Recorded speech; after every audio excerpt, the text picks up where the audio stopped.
Hello guys, welcome to Arm Study Center. This is Nasir Hussain rather.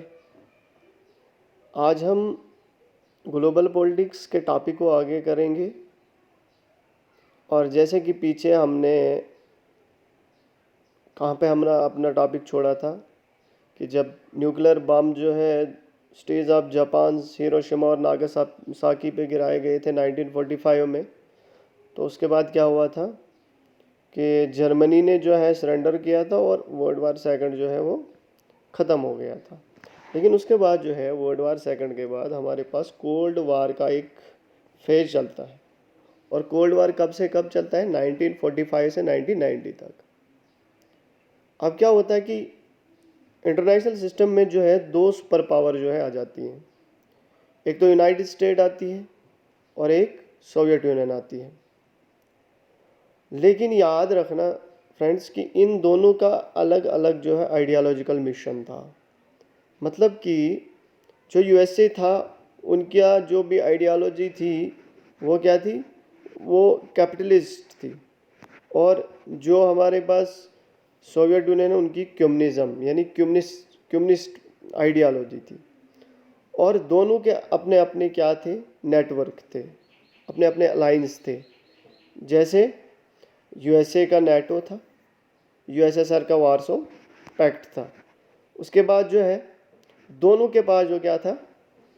एक nuclear weapon था. यानी दोनों के पास न्यूक्लियर वेपन था, अपना अपना न्यूक्लियर वेपन था और बहुत डेडली न्यूक्लियर वेपन था. अब उसके बाद क्या हो गया? उसके बाद हमारे पास देश में जो है कि यूरोप जो था ये डिवाइडेड था. किसमें? दो पार्ट्स में. यूरोप, याद रखना, यूरोप जो था वो डिवाइडेड था किसमें? टू पार्ट्स में. किस किस में? दो पार्ट्स में यूरोप डिवाइडेड था. अब वो दो पार्ट्स क्या है? एक पार्ट तो जो था वो यूएस नेटो अलाइज था और दूसरा कौन सा था? यूएसएसआर वार्सो पैक्ट था. मतलब वेस्टर्न यूरोप जो था वो यूएस नेटो अलाइज के साथ था, यानी उसके अंडर आता था, उसके पार्ट में था. और दूसरा जो था ईस्टर्न साइड जो थी वो वार्सो पैक्ट यानी यूएसएसआर के साथ था, यूएसएसआर के अंडर था. और जर्मनी को किसमें? जर्मनी को फोर पार्ट्स में स्प्लिट किया. किसमें? फोर पार्ट्स में स्प्लिट किया और अलग अलग जोन दे दिए. देखो, एक अलग अलग जोन दे दिए थे. किस कॉन्फ्रेंस में? पोस्टडेम कॉन्फ्रेंस 1945 में एक कॉन्फ्रेंस हुई थी, उसका नाम था पोस्टडेम कॉन्फ्रेंस. इसमें क्या था? ईस्टर्न साइड जो थी वो किसको दी गई थी? सोवियत यूनियन को. और वेस्टर्न साइड किसको दी गई थी? ब्रिटेन, फ्रांस और यूएसए को. मतलब जर्मनी ने जब उसने सरेंडर किया तो उसके बाद जो है उसको जो है ऑक्युपाइड किया गया. जब ऑक्युपाइड किया गया तो ईस्टर्न साइड सोवियत यूनियन को दिया और वेस्टर्न साइड किसको दिया? ब्रिटेन, फ्रांस और यूएसए को. और ऐसे क्या हो गया? जो कैपिटल ऑफ जर्मनी है बर्लिन, उसको भी डिवाइड किया फोर पार्ट्स में. कितने पार्ट्स में किया? फोर पार्ट्स में. और 1961 में जो है ईस्ट जर्मनी ने जो है एक बर्लिन वाल जो है बनाई. यानी एक बर्लिन वाल बनाई, एक वाल क्रिएट की. और उसने किसको सेपरेट किया? उसने सेपरेट किया ईस्ट को वेस्ट से. याद रखना, हमने ऊपर पढ़ा कि ईस्टर्न साइड किसके पार्ट में था? Soviet union. और वेस्टर्न साइड किसको था? ब्रिटेन, फ्रांस और यूएसए. मतलब ईस्टर्न जर्मनी का मतलब यहाँ क्या है कि ईस्ट जर्मनी उस वक्त जो है सोवियत यूनियन के अंडर था. इसी सोवियत यूनियन जो है बर्लिन वाल बना दिया. और इससे क्या हो गया? देखो, अब जो ईस्ट में था, जो कैपिटल ऑफ बर्लिन थी, उसकी जो ईस्ट साइड थी उस पर तो जो है वाल लगा दी. किसने? एक बड़ी सी वाल जो है क्रिएट की सोवियत यूनियन ने. अब वेस्ट अलग हो गया है ना. जो वेस्ट किसके हाथ में था? वेस्टर्न साइड जो है फ्रांस, ब्रिटेन और यूएसए के हाथ में था. तो फिर क्या हो गया कि इसको हमारे पास जो है वो एक स्कॉलर था विंस्टन चर्चिल, उसको क्या बोलते हैं? Iron curtain. जो बर्लिन वॉल बनाया गया उस टाइम किसने? सोवियत यूनियन ने. इससे क्या प्रॉब्लम हो गई, अब जो है इससे बर्लिन ब्लॉकेड आ गया। बर्लिन ब्लॉकेड का मतलब क्या है, ये 1948 टू मई 1949 तक चला। देखो बर्लिन ब्लॉकेड क्या था, बर्लिन ब्लॉकेड जो था ये एक फर्स्ट मेजर इंटरनेशनल क्राइसिस था कोल्ड वार में। क्या फर्स्ट मेजर इंटरनेशनल क्राइसिस था कब, वर्ल्ड वार में। सोवियत यूनियन ने ब्लॉक्ड किसको किया, वेस्टर्न अलाइज को, उसके रेलवेज, रोड्स, कैनाल, ऐसे सेक्टर, सब कुछ जो है, क्योंकि देखो कैपिटल जो होती है ना एक देश का, एक कंट्री का जो कैपिटल होता है वो एक हर्ट होता है, लेकिन अगर उस पर ही कर्टेन लगा दिया, क्योंकि वहाँ से ही ईस्टर्न साइड से ही है जो है वो क्या होता था, जो भी ईस्टर्न साइड से ही वेस्टर्न साइड के लिए रोड्स वगैरह वो सारी चली जाती थी, क्योंकि बर्लिन का जो ईस्टर्न साइड था वो किसके हाथ में था, सोवियत यूनियन के हाथ में। सोवियत यूनियन ने उसमें जब वाल लगा दी तो वहाँ से नेचुरल सी बात है, वहाँ से ये जो भी रोड्स वगैरह है, कैनाल वगैरह, वो सारे ब्लॉक होने थे। और क्या हो गया, वो ब्लॉक हो गए।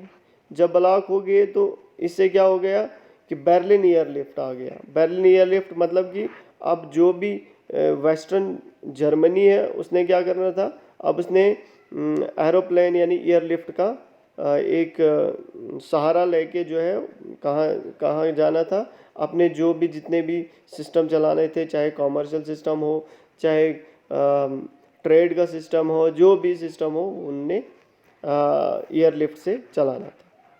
उसके बाद क्या हो गया, ये वाला मैटर जो है 1949 में क्या हो गया, ये वाला मैटर जो है ये ख़त्म हो गया, डिमिनिश हो गया। देखो 1950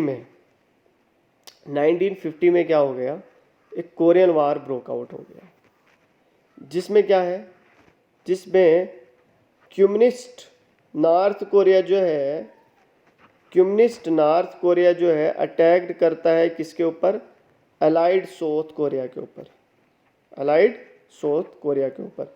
नॉर्थ कोरिया जो है किसके अंडर था, यानी नॉर्थ कोरिया को कौन सपोर्ट करता था, सोवियत यूनियन, और साउथ कोरिया को कौन सपोर्ट करता था, यूएसए। ठीक है नहीं। उसके बाद जो है 1953 में ये वार एंड हो गई, लेकिन याद रखना यहाँ पे क्या हो गया कि ये वार जो है किसने जीती, ये वार सोवियत यूनियन ने, मतलब नॉर्थ कोरिया ने जीती। यहाँ से क्या हो गया, कोरियन वार के बाद यूएस का एटीट्यूड जो है कम्युनिज्म के यानी कम्युनिज्म के प्रति जो है क्या हो गया कि उसका जो है और हार्डन हो गया। मतलब हार्डन क्या हो गया कि और ज़्यादा जो है उनसे नफरत करने लगे, और क्या एक नेगेटिव टोन जो है यूएसए के अंदर आ गया कि हमने जो है कम्युनिज्म को जड़ से उखाड़ देना है। यानी क्या हो गया कि हम फ्यूचर में जो है जो कम्युनिज्म है इसको ख़त्म कर देंगे, और यूएसए का एक मेन गोल ये हो गया। ठीक है नहीं। उसके बाद ही हमारे पास क्या होता है कि हमारे पास क्यूबन मिसाइल क्राइसिस होते हैं। क्या होते हैं, क्यूबन मिसाइल क्राइसिस। जब क्यूबन मिसाइल क्राइसिस में क्या होता है, 1959 में कम्युनिस्ट रेवोल्यूशन कहाँ पे होता है, क्यूबा में। और क्यूबा में कौन कम्युनिस्ट रेवोल्यूशन को करता है, लीड करता है, ये फिडल कैस्ट्रो था, एक लीडर था कम्युनिस्ट रेवोल्यूशन जो क्यूबा में चलाया गया था, एक लीडर था, उसने जो है फिडल कैस्ट्रो ने इसको चलाया गया, यानी इस चीज़ को लीड किया था। उसके बाद 1961 में जो है यूएसए ने क्यूबा के ऊपर एक अटैक किया। अटैक तो किया, लेकिन वो अटैक जो है सक्सेसफुल नहीं रहा। क्यों, क्या उसको काउंटर अटैक वहाँ पे हो गया। और क्या हो गया कि उस वक्त जो है क्यूबा को कौन सपोर्ट कर रहा था, क्यूबा को सोवियत यूनियन सपोर्ट कर रहा था। और इसको हम क्या बोलते हैं, इसको इंटरनेशनल सिस्टम में बोलते हैं Bay of Pigs invasion 1961, Bay of Pigs invasion 1961।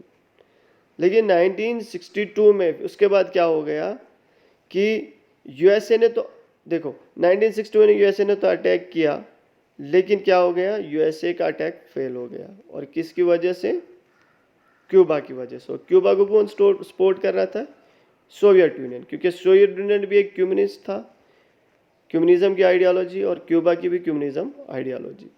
और 1962 में सोवियत यूनियन ने क्या किया, सोवियत यूनियन ने medium range nuclear ballistic missile जो है क्यूबा में इंस्टॉल किए।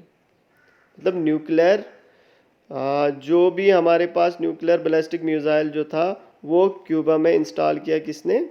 सोवियत यूनियन ने। और सोवियत यूनियन का एम क्या था इसके पीछे? इसके पीछे क्या था कि हमने रिड्यूस करना है किसको? Nuclear inferiority of USSR to counter the deployment of US missile on Soviet border in तुर्की। मतलब कि हमने जो भी यूएसए मिसाइल जो है सोवियत यूनियन के बॉर्डर पे जो इंस्टॉल कर रही है उसको डिप्लॉय करना है, और जितनी भी यूएसए का जितने भी अलाइज हैं उन सबको रिड्यूस करना है, उनके ऊपर प्रेशर बनाना है। और हमने क्या करना है? तो alter another US invasion on Cuba, और क्यूबा के ऊपर कि अगर दोबारा से यूएसए चाहेगा इसके ऊपर अटैक करना तो हम उस अटैक को नहीं होने देंगे। और सोवियत यूनियन उसके बाद सुनो, इसी के बाद जो है सोवियत यूनियन ने क्या किया? सोवियत यूनियन जो है सोवियत यूनियन ने क्या किया? सोवियत यूनियन जो है अपने मतलब कि उसने प्रॉमिस किया यूएसए से। क्या प्रॉमिस किया ये हम नेक्स्ट स्लाइड में समझेंगे कि हम जो है क्यूबा के ऊपर दोबारा इन्वेड नहीं करेंगे। और 1963 में क्या हो गया कि दोनों लीडर्स मतलब यूएसए के भी और यूएसएसआर के भी दोनों लीडर साइन करते हैं किसको? पार्शियल टेस्ट बैंड ट्रीटी को, पीटीबीटी को। और जो दो सुपर पावर्स हैं इनके बीच में प्रॉक्सी वार्स तो होने लगी, ठीक है, प्रॉक्सी वार तो चलने लगी। और हर कोई जो है सिविल वार्स में अलग अलग मतलब अलग अलग सेक्शन फैक्शन को जो है क्या करने लगे? सपोर्ट करने लगे। फॉर एग्जांपल कहीं पे सिविल वार हुआ, वहाँ पे दो फैक्शन हो गए सोसाइटी के। एक सोसाइटी को कौन सपोर्ट करने लगा? एक सोसाइटी को सोवियत यूनियन सपोर्ट करने लगा, और एक सोसाइटी को कौन सपोर्ट करने लगा? यूएसए। ठीक है, मतलब ऐसी ही एक रेवलरी चलती रही। उसके बाद क्या हो गया? देखो यूएसए ने बोलते हैं कि यूएसए ने सपोर्ट किया बहुत ज़्यादा अनपॉपुलर प्रो वेस्ट गवर्नमेंट, मतलब जो वेस्ट की तरह उनका बहुत अच्छा रुझान था। अनपॉपुलर गवर्नमेंट को जो है उन्होंने बहुत ज़्यादा क्या किया? सपोर्ट किया। बेस्ट एग्जांपल जो हमारे पास क्या है? वियतनाम वार। वियतनाम वार में क्या हुआ था? एक वार थी जिसको सेकंड इंडो चाइना वार भी बोला जाता है। और ये वार जो है कब से कब तक रही? ये 1955 से 1975 तक रही। ठीक है, मतलब इसको हम क्या बोलते हैं? इस वार को सेकंड इंडो चाइना वार भी बोलते हैं। और ये वार किसके खिलाफ थी? ये वार जो है कम्युनिस्ट गवर्नमेंट के खिलाफ थी, communist government of north Vietnam and south Vietnam which was supported by, कौन इसको सपोर्ट करता था? यूएस किसको सपोर्ट करता था? किसको सपोर्ट करता था? सुनो, ये वार किसके अगेंस्ट थी? Communist government of north Vietnam and south Vietnam. मतलब यूएस किसको सपोर्ट कर रहा था? साउथ वियतनाम को। ठीक है नहीं, क्योंकि नॉर्थ वियतनाम में क्या थे? कम्युनिस्ट गवर्नमेंट थी। लेकिन यूएसए ने क्या किया? US forces withdrew from the war से वो चले गए 1973 में। ऐसा क्यों हुआ? वो इसलिए चले गए कि कम्युनिस्ट फोर्सेस ने इस वार को एंड किया क्योंकि उसने किसके? साउथ वियतनाम के ऊपर अपना कंट्रोल जमा दिया। मतलब कि यूएसए की फोर्सेस को मजबूर किया, उन्होंने वहाँ से भागने पे मजबूर किया, क्योंकि सोवियत यूनियन उस टाइम बहुत माइटी था और कहीं ना कहीं जो है यूएसए को बहुत अच्छी टक्कर देता था। तो इससे क्या हो गया कि इसको होने के बाद जो है मतलब जो सोवियत यूनियन है वो समझने लगी कि हमारे पास जो है बहुत ज़्यादा पावर है और कहीं ना कहीं यूएसए जो है बहुत वीक है। इसलिए उन्होंने अफ़गानिस्तान के ऊपर इन्वेड किया। कब? 1979 में। और उसके बाद जो है 1979 के बाद जब उन्होंने अफ़गानिस्तान के ऊपर इन्वेड किया तो सोवियत यूनियन ने जो है अपनी फोर्सेस जो है अफ़गानिस्तान से 1989 में अपनी फोर्सेस वहाँ से हटा ली। और सुपर पावर रिलेशन जो है आहिस्ता आहिस्ता इम्प्रूव होने लगा। और कब इम्प्रूव हुआ? जब माइकल गोर्बाचोव जो है पावर में आ गए सोवियत यूनियन में 1985 में। और 1989 में क्या हो गया कि जो बर्लिन वॉल, याद रखना, जो बर्लिन वॉल जर्मनी में लगाई गई थी, उस बर्लिन वॉल को क्या किया? तोड़ दिया गया। हाँ, और जर्मनी को दोबारा से रीयूनिफाइड किया। कब? 1990 में। और दोबारा से कब किया? यानी जर्मन को दोबारा से क्या किया? रीयूनिफाइड किया। दोबारा से जर्मनी वैसा ही जर्मनी बन गया। और ये कब हुआ गया? ये 1990 में हुआ। और उसके बाद गोर्बाचोव जब पावर में आ गए तो गोर्बाचोव ने क्या किया? गोर्बाचोव ने दो प्रोग्राम जो है सोवियत यूनियन में चलाए। एक पेरेस्ट्रॉइका और दूसरा ग्लासनोस्ट। पेरेस्ट्रॉइका क्या था? Economic reform. और ग्लासनोस्ट क्या था? पॉलिटिकल डिसीजन, यानी पॉलिटिकल सिस्टम में रिफॉर्म था ये। ठीक है। उसके बाद 1991 में क्या हो गया? डिसइंटीग्रेशन ऑफ सोवियत यूनियन हो गया और कोल्ड वार जो है फाइनली एंड हो गया।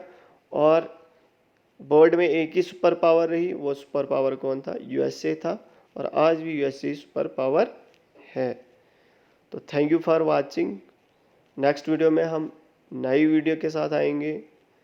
तब तक के लिए good bye, stay safe, stay at home.